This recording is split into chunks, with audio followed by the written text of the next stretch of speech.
Assalamualaikum dan salam sejahtera. Hari ini kita akan membahaskan subjek Reka Cipta tingkatan 4, bab 2 iaitu asas reka bentuk dalam reka cipta. Standard kandungan untuk topik ini ialah 2.4.1 iaitu menghasilkan lukisan perspektif 1 titik, 2 titik dan perspektif 3 titik dalam lukisan reka bentuk. Sebelum memulakan PDP, cikgu akan menerangkan objektif iaitu murid-murid dapat menghasilkan lukisan perspektif 1 titik, 2 titik dan perspektif dalam lukisan reka bentuk dengan betul. Okey, mari kita telusuri pengenalan lukisan perspektif. Lukisan perspektif ialah cara mewakili objek atau ruang 3 dimensi pada permukaan 2 dimensi, seperti yang dilihat dari sudut pandangan tertentu.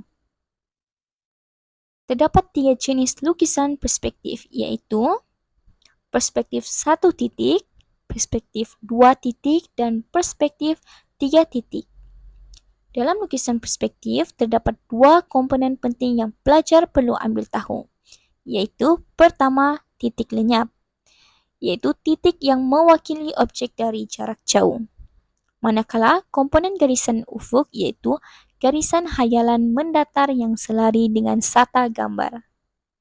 Supaya pelajar lebih memahami elemen lukisan perspektif, mari kita melihat gambar raja dan contoh lukisan setiap lukisan perspektif untuk mengenali setiap elemen di dalamnya. Ini adalah contoh elemen dalam lukisan perspektif. Seterusnya, kita beralih kepada teknik lukisan perspektif 1 titik.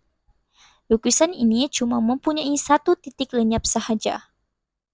Manakala bagi teknik lukisan perspektif 2 titik, di sini kita boleh lihat perbezaan lukisan perspektif 1 titik dan 2 titik. Lukisan perspektif 2 titik jelas menampakkan 2 titik lenyap yang disambungkan untuk mencipta perspektif. Akhir sekali ialah lukisan perspektif 3 titik. Gambar raja ini menunjukkan perspektif 3 mata yang menunjukkan bahagian atas semakin besar dan bahagian bawah semakin kecil. Teknik ini boleh digunakan untuk melukis bangunan.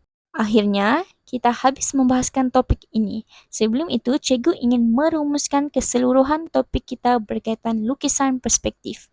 Kita telah pelajari jenis lukisan perspektif, komponen asas dalam lukisan, elemen lukisan perspektif, teknik lukisan 1 titik, teknik lukisan 2 titik, dan teknik lukisan 3 titik.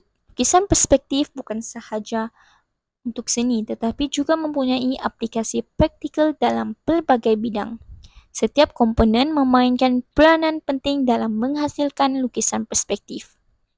Setiap lukisan juga mempunyai perbezaan bilangan titik lenyap untuk membezakan lukisan perspektif. Seperti lukisan perspektif 1 titik mempunyai 1 titik, manakala lukisan perspektif 2 titik mempunyai 2 titik lenyap. Cikgu harap kamu telah mempelajari lukisan perspektif ini dengan lebih dalam. Itu sahaja berkaitan topik lukisan perspektif kali ini.